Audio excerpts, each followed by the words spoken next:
Baseball is back. The free agent frenzy part 2 begins. And on Friday Night Live, we have the dog back with us. Diamond Diehards is on.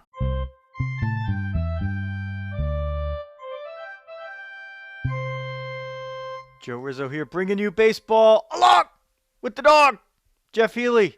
Again, this is for the third day in a row. We have a show. We just can't get enough of baseball, and we figure neither can you. And so here we are. We're going to do a quick hit, so we'll be in and out of here in a jiffy. But the whole thing broke on Thursday afternoon, March 10th, that the lockout had ended. 99 days, 100 days, call it what you want.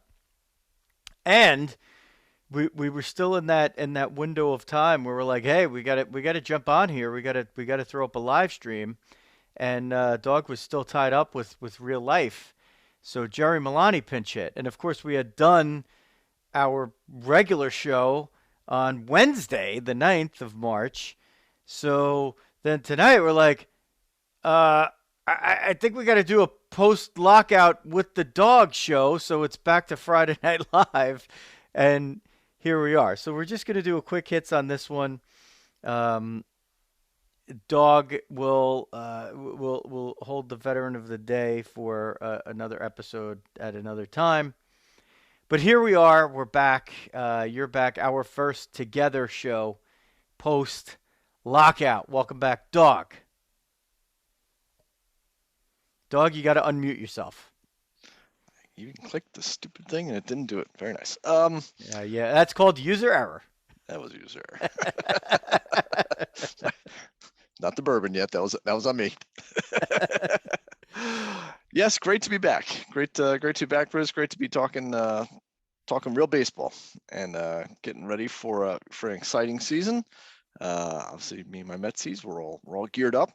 We're getting all the toys, so we're all excited. I feel like a Yankee fan now, and it should be a great season. I think both teams are going to be very competitive, and it should be a lot of fun. So hopefully we get all the craziness out of the way. We got the ghost runners gone and some of the other nonsense gone on there. So hopefully we'll get back to some good baseball. If you caught the live stream on Thursday with Jerry Milani and you saw I made a point of it. Like, I immediately threw my Yankee crap on, and I'm like, I'm going in front of the camera right now. And I wore the Yankee hat again today. The thing had been in friggin' mothballs since the lockout started. I'm like, I think I wore it like maybe once, and usually it would be kind of like a wardrobe staple. So I reversed it for this episode, whatever. It's a friggin' hat. You could wear it every day, So now, Dog, it's like all the stuff is starting. You see the stuff on DraftKings. They're already running their special. Get your odds boost for which team you pick to win their league. And the tweets are starting, with Max Scherzer. He's a great teammate, and he says, he's here to support Jacob deGrom, and he deserves to get the ball whenever he wants, and he's just there to back him up, and blah blah blah blah blah. So hey, give me $43 million a year. I'll be the best teammate you've ever seen in your life. So it is funny, Dog. It is funny. We did a show 48 hours ago, and the laser focus of that show was something called the International Draft. Mm-hmm. When was the last time you heard about the International Draft? Maybe the last time, the last lockout where they just talked about it and they're like, forget it. We'll deal with it later. So that was like the final stumbling block, and it got them some bad press. You know what I think it was, Dog? That got the players a lot of bad press, and I don't think the rank and file liked that. And what happened on the final vote was that the executive committee didn't want to accept the last proposal that was there, but the rank and file overwhelmingly approved it and that's why they got a deal. So there was a little fracture there, so to Ooh, kind of, yeah. where the guys who were standing to get, like, if you were really listening to all the stuff coming out from every side, and you were kind of trying to see the forest through the trees, you could see that it was pretty close for a lot of the time, as long as cooler heads prevailed. And thankfully, and once again, we time traveled, because this is exactly what we predicted would happen. Even on Wednesday, we were saying, we didn't think it was going to be protracted. They're so close; it would be kind of crazy if they just blew the whole thing up and didn't get a deal done, and then boom, it gets done. Practically that, the the frost on that episode hadn't even melted yet, and they made a deal. But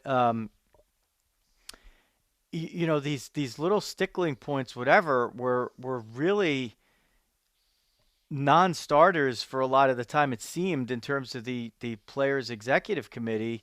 But for the rank and file, these guys were looking at things like, hey, I get a chance to get a raise from 500 something thousand to 780,000 as a first year player. I mean, that's a huge difference, and that's the vast majority of the constituency.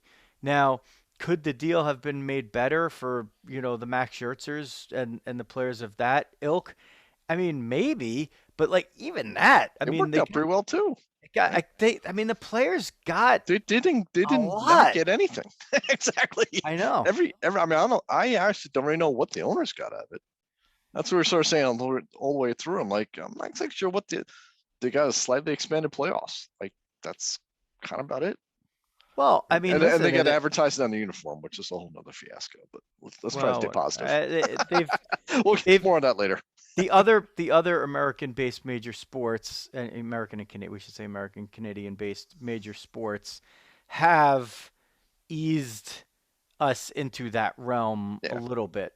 But let's just say this, I don't want to see, like, Emirates Air across where the Yankee logo is supposed to be, and then somebody's got to tell me that's like, oh, that's Manchester United. Like, why doesn't it just say Manchester United across the jersey like it should? It's like the advertiser having the logo, just that, never made sense to me. But Yeah. whatever. They're making plenty of money doing whatever they're doing over there. So now you're immediately, like, all these stickling points, the stuff that we were talking about, and fortunately, dog, I feel like for us, I don't think we ever got too far into the weeds, boring people with all of those details, like with the knowledge, as we did say in that episode that you and I did together on Wednesday. That, I mean, basically, as soon as they make a deal, those things will pop up here and there, and you'll remember it when it's important to remember it. But other than that, what you're going to remember is, in the end, they decided to play baseball, and they got their differences out of the way, and they figured out a way to play 162. And although there's going to be those games, and April, where there's 5,000 people at a stadium, people are going to be glad that it's there and that they're doing it. And I think that they had short-term vitriol, but long-term memory is, I don't think there's going to be vitriol for the players or the owner side. I might have a friendly Twitter timeline. I don't know if such a thing exists, but I gotta say, there was, on my timeline now, for the day and a half since this deal has gotten done, dog. Like, I just see people who are so happy to have baseball back, and they're so glad, and, like, let's play ball. And no, no, you know what? Fuck those guys. They already sold me out. Like, I haven't seen any of that. And I Yeah. haven't seen or heard, and I'm, on a lot of the media stuff here, watching it and listening. Like, I just haven't heard people be like, "Hey, you know what? I'm just out on baseball." Like, they were really, really close to risking it, in my opinion, if they gave up games. And I think maybe they could have afforded to give up games, possibly to April 14th. Maybe they could have given up that little block of games, but man, if it was going to be, and I think they would have risked losing people on that. But I think if they were giving up more than that, they had a chance to really fracture this thing. And look, it wasn't easy, it wasn't pretty, but they avoided it. Yeah. Yeah. Mick, blowing Jackie Robinson thing would have been a disaster. I think for the league overall. So owners and players on that. So I think they had the sense to not mess with that. I commented with someone on it that, I mean, it took 100 days. It really felt like this should have been a weekend, right? I mean, like when you sit there and you look at the stuff, it's like what exactly was like so atrocious. We were talking about it a little bit with Jeff Ryan and stuff, right? It's like, what are we really arguing about, right? I mean, there wasn't really that much that was truly existential that that they were duking it out over. I mean, if it's the guy's going for 500, 700,000, that's on average, it's like 1.5 to 2 million a team, right? And it's mostly like the really small market teams that there was a couple of them were up to 3 to 4, which is like, well, what do you expect, guys? Like they were sort of bargain basement sort of teams that were frankly not spending enough. Period. So they kind of need to kick in some anyway. For the Mets, I think it was less than $1 million because pretty much all their older guys are older and stuff. So I think that's an easy, to me, that was an easy win. Everyone sort of likes hearing like the good young guy coming up, getting like a decent deal, whatever. That's always I think that's positive on both sides with that. And I think they had the sense to not screw with it, and they didn't blow it up. And I say, if you're a fan, yes, it was annoying. You've had to deal with this annoyance for a while. I think that on the player side, it was a lockout versus a strike, which probably takes a little bit of the pressure off of them, right? If you had seen that player strike the whole way, maybe there'd have been a little bit more animosity towards the players. But you were locked out, you got most of the stuff. Okay, right? I mean, what's anyone got to like complain about at this point? The owners did a lockout. They want to give players most they wanted anyway.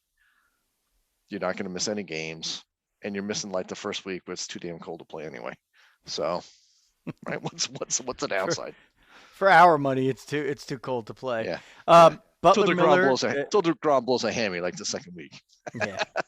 Butler Miller's in the chat as we do this live on Facebook. For those of you checking it out, join the Facebook group, and whenever we go live, like Friday Night Live, you'll get the little alert and pop up, and you could join in. Butler asks if the length of games was addressed. So yes, it was. There is going to be double header action here. I mean the time of games, not the amount of innings. Okay. I think they formed the committee. Well, let me just get that. Let me just get that little piece out of the way because I started it. So no more 7-inning doubleheader games, but there will be doubleheaders scheduled to make up the games that they missed. The season's going to start April 7th. So in some cases, teams have missed either 5 or 6 or 7 games. They'll add a 3-game series to the end of the season. And there will be no 163rd game for a tiebreaker. Everything's going to be tie-broken in formulas now.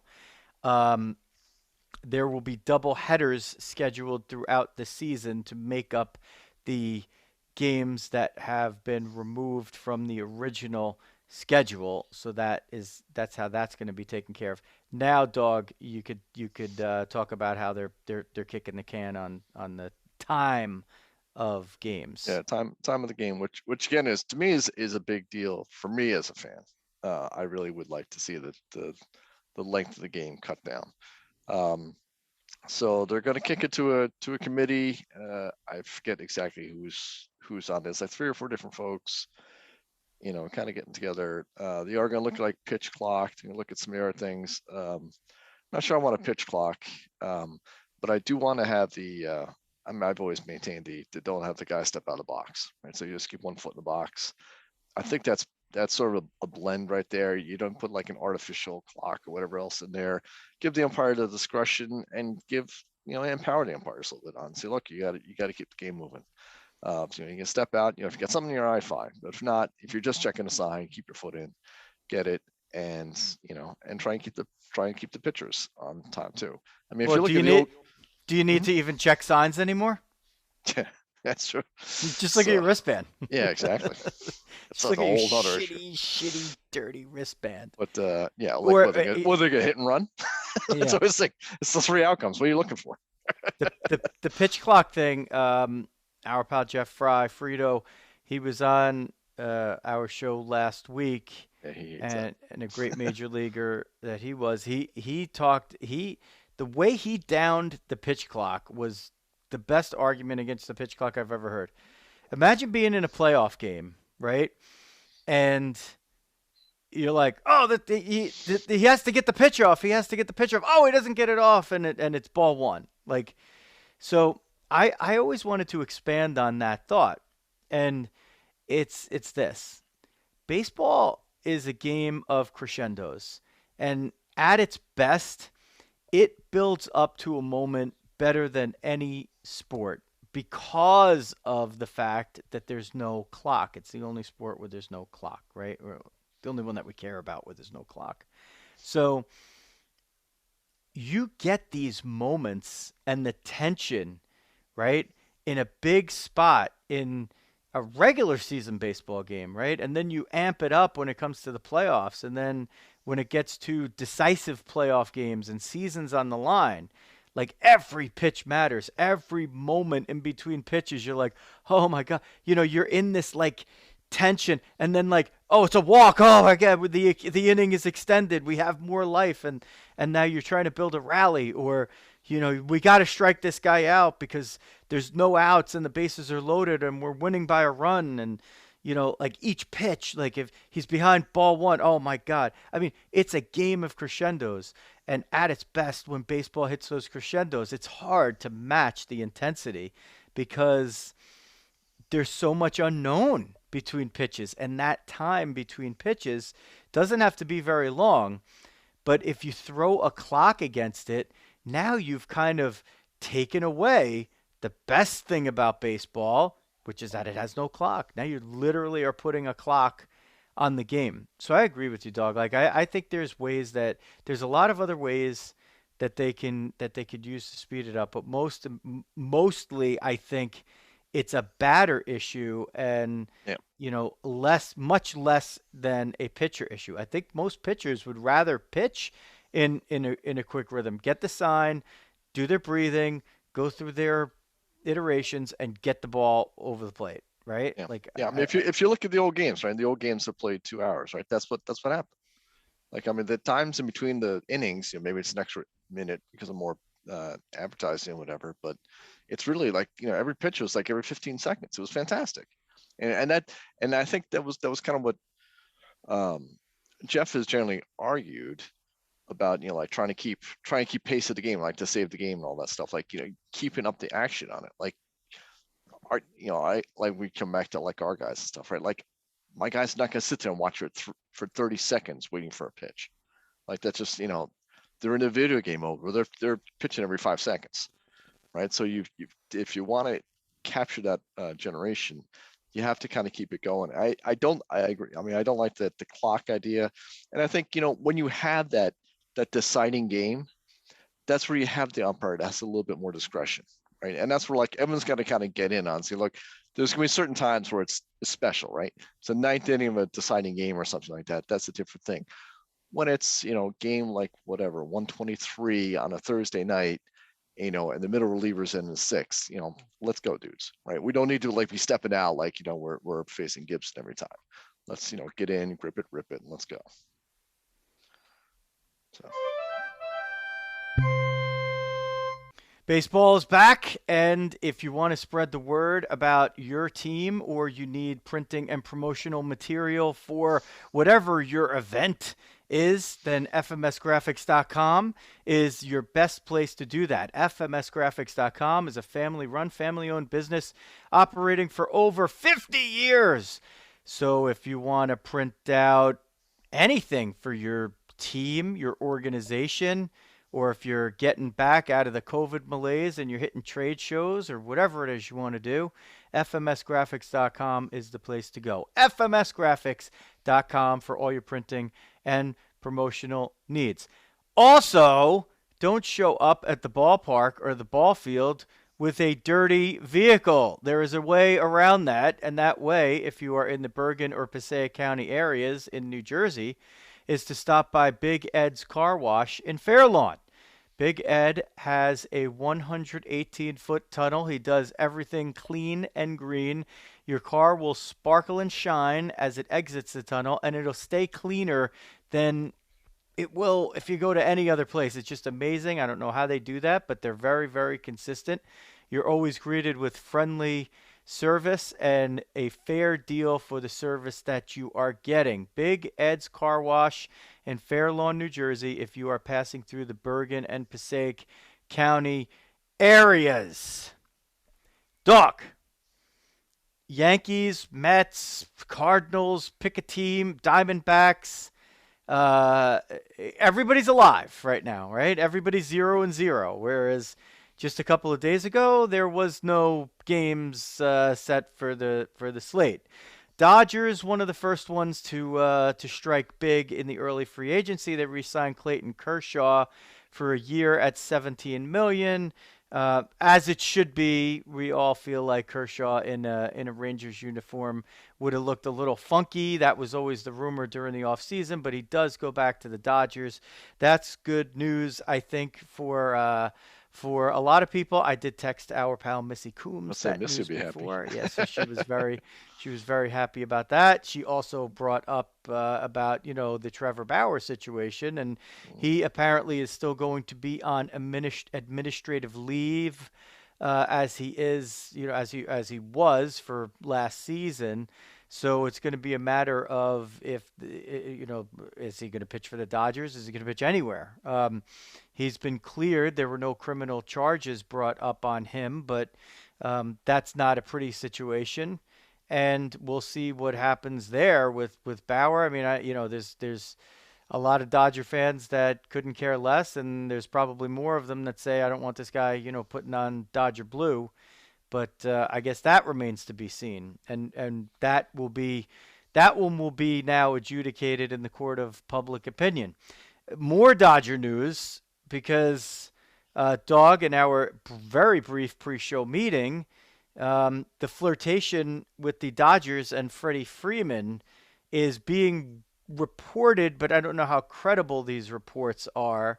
I did see something interesting, though, that Cameron Maybin, who's now retired and will be in the broadcast booth for the Yankees this year, um, he tweeted something yesterday that said something like this: not for nothing, but my old pal Freddie Freeman has a smile built for Hollywood, or something like to that effect. And now you see the stuff like the Dodgers are making these offers on Freeman, and then there's other people saying the Braves are already in on him. So I don't. That's a player that I don't want to see move. The defending champs in Atlanta, like I just want to see that association. To me, that's part of baseball. If he moves on, he moves on. But I'd like to see him back there, because that also means that it increases the chances that the Yankees will re-sign Anthony Here's Rizzo the real story. as they must. Well, it's funny. I mean, like most of these Yankee fans are like pawning, their lives to try to get Freddie Freeman. I'm like, You have a pretty good one. Freddie Freeman is great, but like, just give me Anthony Rizzo, and I'll be more than happy to fill that gap for a few years. Yeah, So, I mean, I think Rizzo is a great pick for the Yanks. No reason in the world not to bring him back. I agree on Freeman with the Braves. As a Met fan, I'd be happy to see him out of the division, but it's just kind of not right, and he should stay a Brave. And I guess we'll find out whether that happens or not. But what about your Mets? what Are about our you are Metsies? you are you? I know you were flipping around the depth chart already. You Got got the Marte in center, and the projection that Marcana is going to be in left, and Brandon Nimmo will be in right. Now we do know from our Stratomatic stuff that Brandon Nimmo was much better in center field last year than he was in left. That he was a horror yeah, show in left, which is, it's like a little counterintuitive, right? Usually you'd think that a very guy much. who's pretty good in center is going to be at least as good in one of the corners, but apparently he had trouble. Now, also, to be fair, Dominic Smith was rated very badly as a left fielder, so maybe that has something to do with City Field. I don't know. Maybe it had to do with the way pitchers were pitching and not giving guys a chance out there.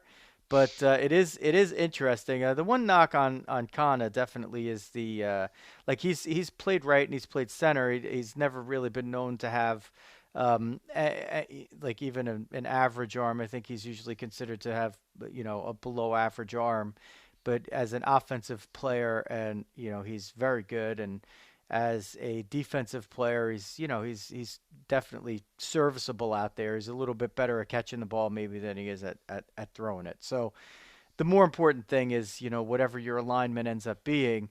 Um, like Kana and Marte were both playing together for Oakland for the better part of last season, right? Or for a long stretch there. Maybe not the better part, but so they at least have a little experience together. I don't think outfield's really going to be much of a problem, dog. But what about these now trade rumors about Dominic Smith? Tell me about that.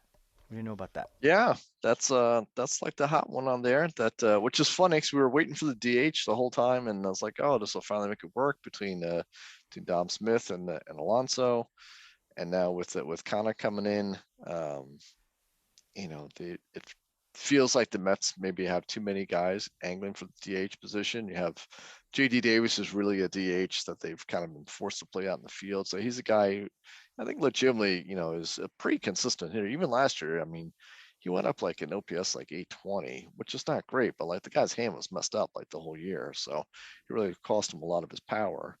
Um, I think so JD Davis actually said a tweet that he thinks it's 60-40 that he's not going to be yeah, a so that, Met. yeah, I saw that from Puma. From Puma, Yeah. yes, friend of the show. Yeah, so it was 50-50, now up to maybe 60-40. I mean, he's got value, right? He's cheap. I mean, he's a great one to trade to more of a middle market team.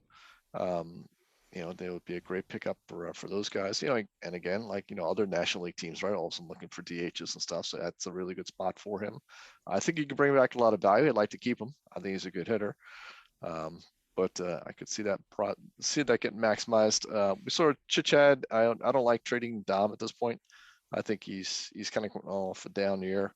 So I'd like to give that another shot. I think he's got a ton of talent, and I think that could be really special for a long time between Dom and Pete over there. Um, I think McNeil, which again I would prefer not to trade on him. I just have a feeling with the whole him and Lindor squabbling and whatever, um, McNeil like not listening to the analytics, kind of going wherever he wanted to go and fielding wise. Uh, I don't know. I'm gonna guess that his time may have been worn out, and he may wind up looking to be the one to move. If I had to guess between those three, so I'm gonna guess actually McNeil's the one that gets traded, and then brings up Cano, another who knows on that one. Again, another guy who's really kind of DH, but I guess you could play him a second. We'll see. Um, but yeah, so we definitely have some questions on there. I think the Mets need a steady number three. I think they were kind of hurt on that last year. And I'm not sure that's been answered yet.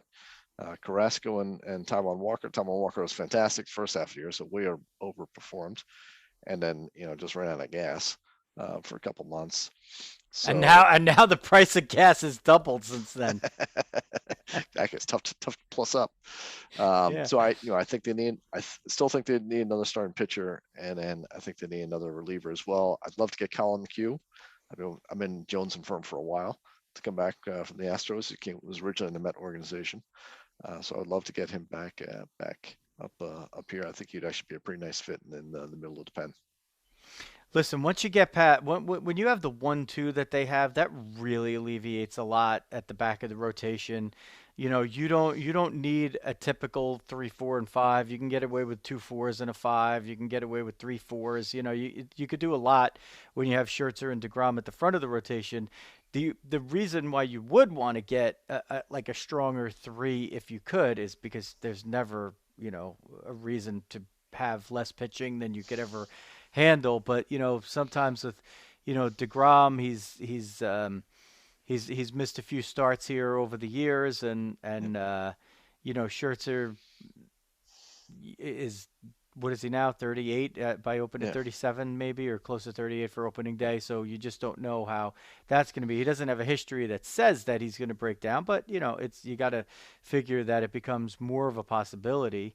So you need a little bit of protection there. You hopefully have a healthy Cookie Carrasco coming in from day one, which could be a huge difference maker as well. And there you go with the Mets. With speaking of a Met thing, there it might be a guy who did this in a Met uniform that now has ownership of one of those pieces of trivia that we like to talk about. Like, what is the most unbreakable record in baseball? Right? There's a few that are like 511 wins, like Yeah. Cy Young's wins and his losses are both like basically unbreakable at this point. Yeah. They always talk about DiMaggio's 56 game hitting streak. How about Lenny Harris's all-time pinch hits record now that there's a universal DH? Oh yeah, that's a great How about call. that? That's a Nobody's great touching call. that. How are you going to touch it? Yeah, that's true. That's a great point. Never even thought of that. So unless you get to a point, and I did sort of think this out. First of all, you have more pitchers now, right? So there's less batters, which means there's less pinch hitting to begin with. And then you have the universal DH. So if that person happens to not be DHing in the game, they're going to be almost certainly your first and probably only pinch hitter of the game. Maybe you use a little bit more just out of habit or matchups, but you know, bats on benches are shrinking. There's four, so you're not really and one of them's at least your backup catcher. So there's not many pinch hitting opportunities even anymore. Whereas in basically almost if there was a National League game over the last 5 years where there was no pinch hitter used, like I would be surprised. I don't know the last time that there was a game in the National League where there was no pinch hitter. Like I mean, in a Yeah. non-DH type of game, I guess you could say in a National League park, in a game where there was no DH. When was the last time there was no pinch hitter utilized for either team in the game? I mean, there was no more complete games, right? So it's possible, but it was unlikely. So now you've taken away all of those opportunities, and I think Lenny Harris, your record is safe. And that, by the way, is a special moment because Debbie Rizzo, Met fan, uh, Extraordinaire. extraordinaire, that game was one that we attended together. We saw Lenny break the all-time pinch hits record in person. Very So nice. that was a very cool moment, and maybe we'll get Lenny on the show to talk about it.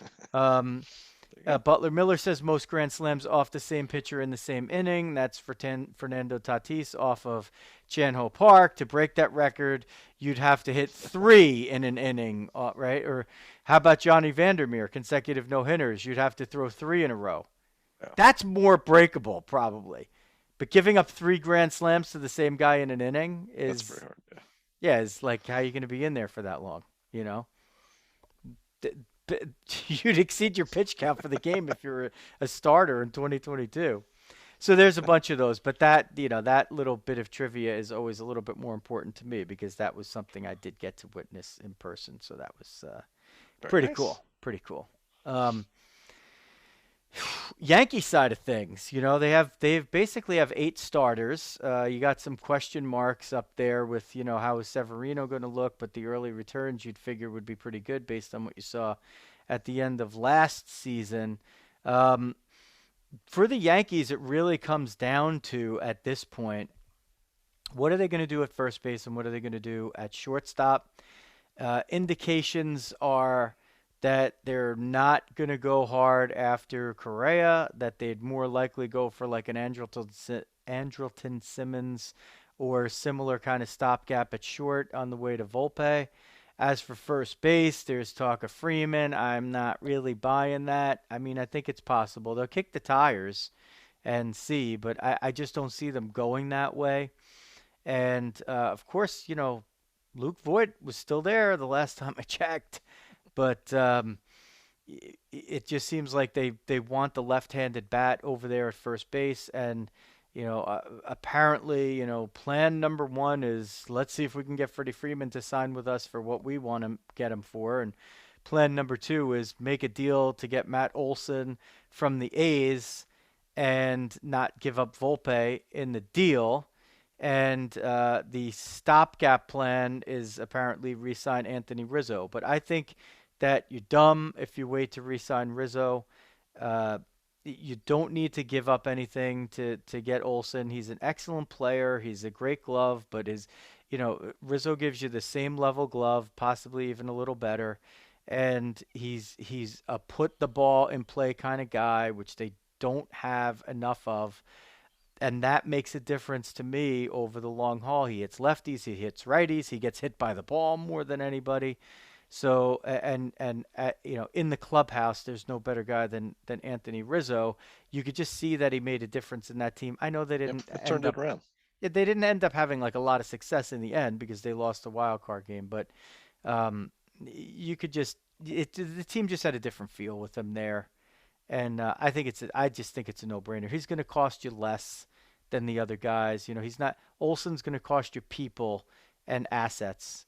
Freeman's going to be his deal. I don't know if it's going to be an albatross at the end of the deal, but you're going to have Stanton. You're going to have probably Judge. You might have some players that are really at the end of their careers who are not performing to the level that they were performing when you signed them to that type of contract, and you're going to be stuck with that at the end for 3-4 years of it. So you don't really. I mean, there's always a chance he could be consistent and perform, but he's probably going to command like a 6-year deal, and you just don't need that hanging over you when you have other options that are there.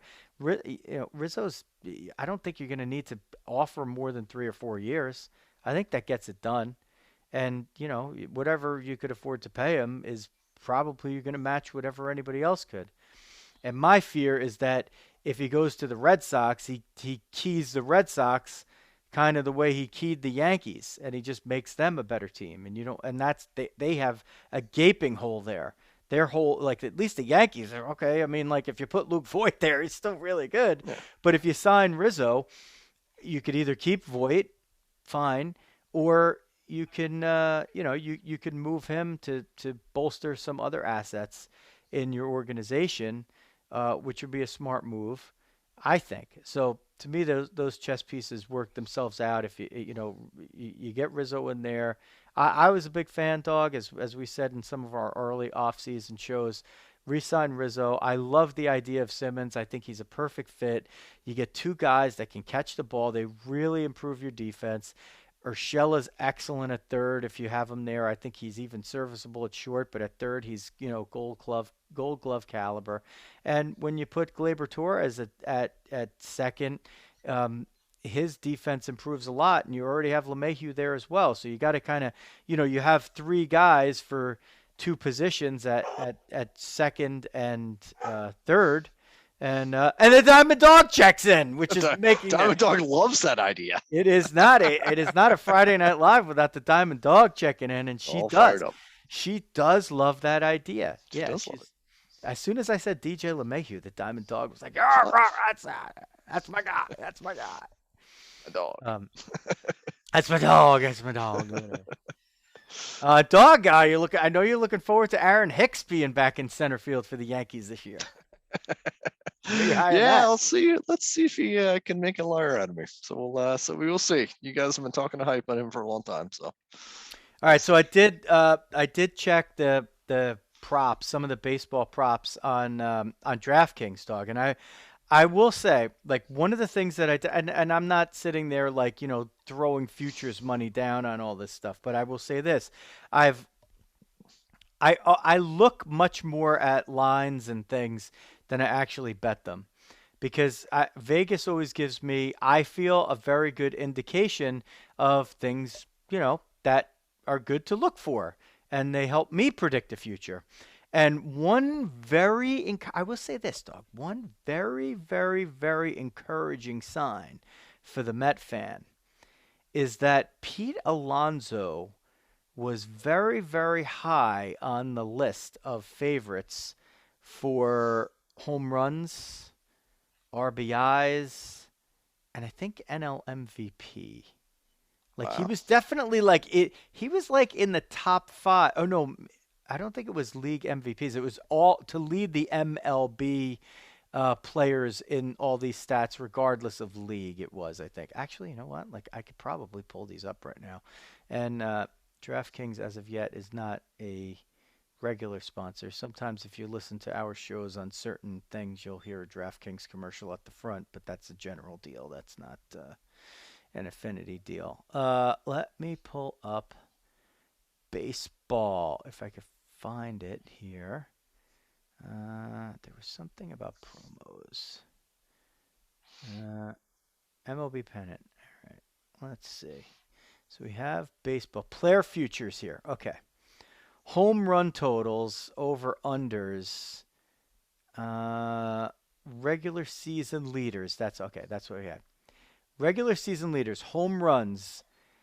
Vlad Guerrero plus 750, Fernando Tatis Jr. plus 900, Pete Alonso plus 1200, Matt Olson plus 1300, Joey Gallo plus 1300, Aaron Judge plus 1300, Otani plus 1400, and so on and so forth.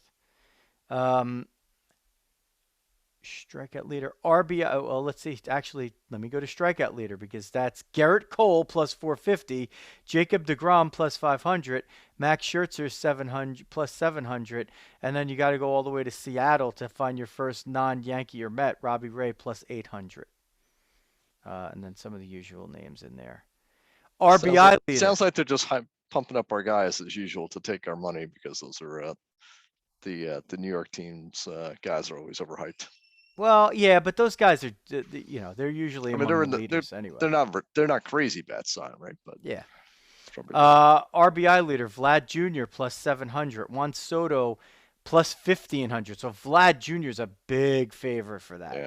Yeah. Soto plus 1500, Tatis plus 1500, Yordan Alvarez plus 1500, Rafael Devers plus 1500, Pete Alonso plus 1500. So he's among the group of second favorites in RBI, and he's the third favorite in home runs. Judge plus 1600, Trout plus 1600, Olson, Machado, Austin Riley, Machado, those are plus 1600s. Bryce Harper plus 1800, Stanton plus 2000. Hits, Vlad Jr. plus 1000. He's the favorite in everything. He's like practically the favorite for the Triple Crown. Hits don't always equate to batting average, though. That's the thing. Bo Bichette plus 1100. Tim Anderson plus 1100. Runs, Juan Soto plus 900. Tatis plus 900. Vlad Jr. plus 1,000. So that's the one thing he's not favored for, and he almost is.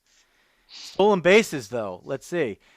Adalberto Mondesi plus 260. Starling Marte plus 450. Wow. He's old. That's a bold one. That's good though, right? Like you want it, like that means they think that I love to see it, but is gonna, that he's gonna duplicate what he did previously. Like he's plus 450. Buck's old school, right? Maybe Yeah. maybe Mets will have a little more running. Whit Merrifield is plus 600. Ronald Acuna Jr. coming off the ACL plus 650, and then Trey Turner, White Jesus plus 700. So that would seem like it's like he seems like a pretty good bet, plus 700. Even Tatis is plus 1,000. Cedric Mullins plus 800. Miles Straw plus 1,500. I was thinking about throwing down on that. Wins, Garrett Cole plus 650. Walker Buehler plus 750.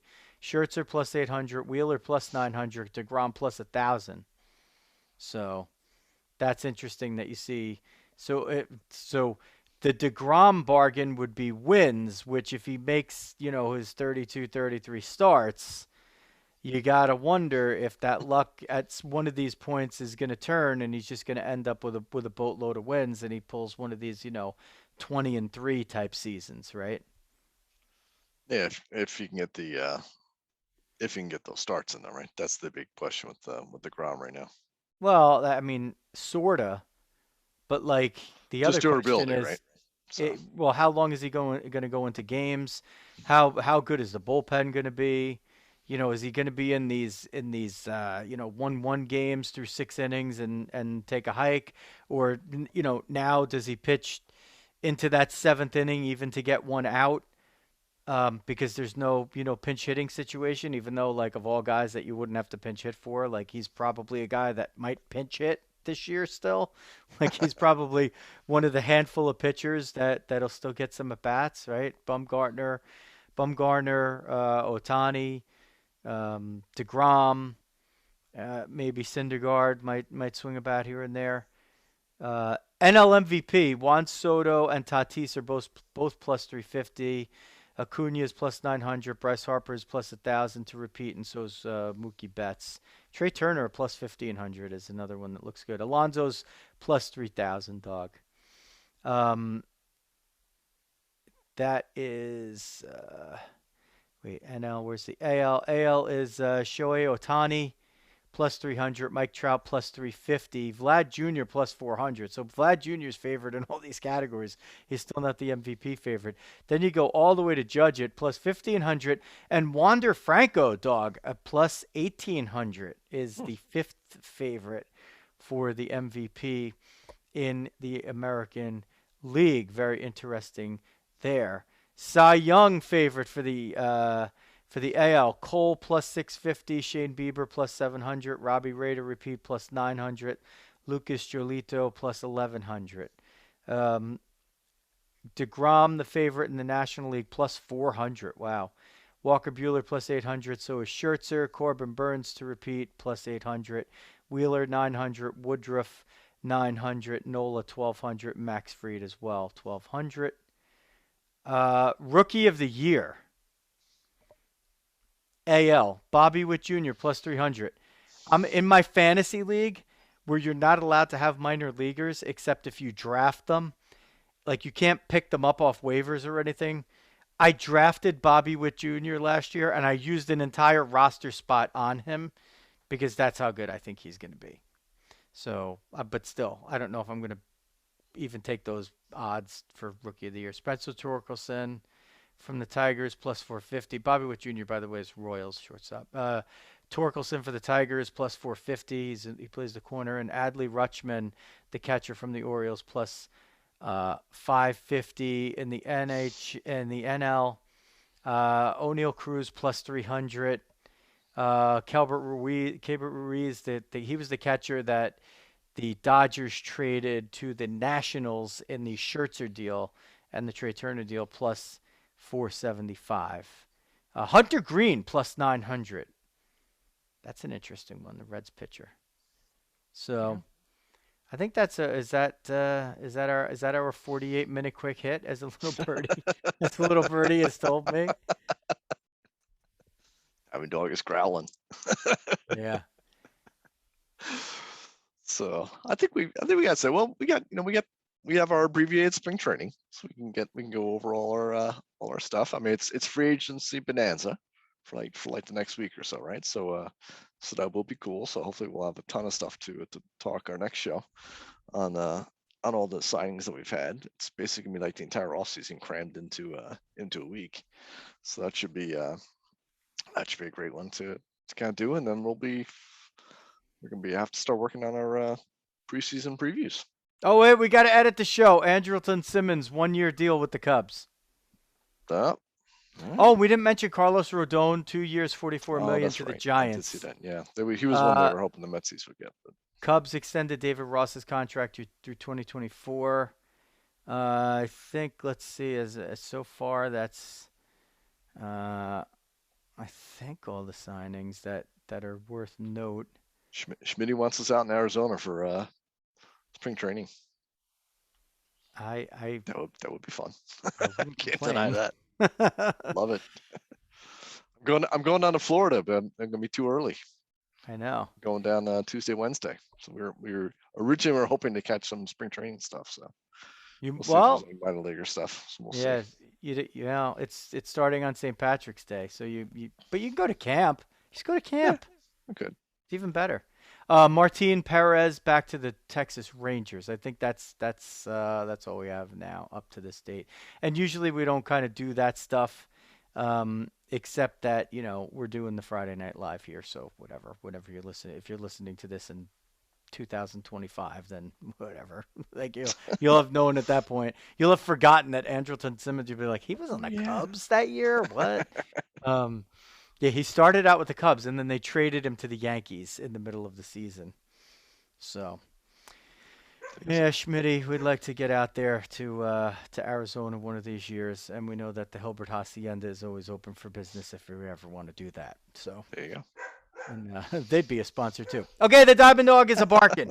If you want to follow the show like the Diamond Dog does, then follow at Diamond Diehards everywhere on social media. Go to diamonddiehards.com, newly reconstructed over there and working well. If you listen on Apple Podcasts, follow us there. If you're a Spotify person, follow us there. If you're a YouTube person, we're on there. And we're also on Amazon Podcasts now, and basically any podcast app that you have. We're there at Diamond Diehard, so give us a follow or a subscribe and hit the alerts button. And every time we are going live or posting content, you will get a notification. Join the Facebook group if you haven't. Diamond Diehards is on there. Facebook.com/groups/Diamond Diehards, or if you find the Diamond Diehards page, that's usually good enough as well. So we kind of made it so you'll hit one of them, and content will be posted there for you. If you want to follow the dog on Twitter, he is there, and he's talking baseball and life and energy and war, and that is Jeff Healy 8. That's the number 8. War. By the way, Best I can do is war. A phenomenal tweet before. Hey, has your finger ever frozen on the trigger when you're in the Ukraine? And that was a Syrian guys. That was minus 10. That was a phenomenal tweet. Good luck, dudes. Yeah, that's the old unintended consequence. Oh, We're not thinking this. And then what? They're not asking the question. And then what? So hopefully the next time we get on here, we're not talking about the backdrop of war, because that needs to end as fast as it started, and our Ukrainian brethren need to get their country back. So that's my little statement of the day. We don't usually get political here. Well, that's I think that's just being human at this point. But I don't think I'm getting a lot of opposition to that one. To be fair, I'm not quite going out on a limb by supporting Ukraine here, but I am. So. You can follow us in all those places, and don't forget to follow the dog. And if you're a Twitter person, definitely interact with us. Jeff Healy 8, that's the number 8, and Diamond Diehards, that's me on Twitter. So check that out. I think we checked all the boxes for quick hits, except for the fact that it wasn't that quick, but I think that was pretty quick for us. That is going to do it for the dog, Jeff Healy. This is Joe Rizzo. Diamond Diehards is out.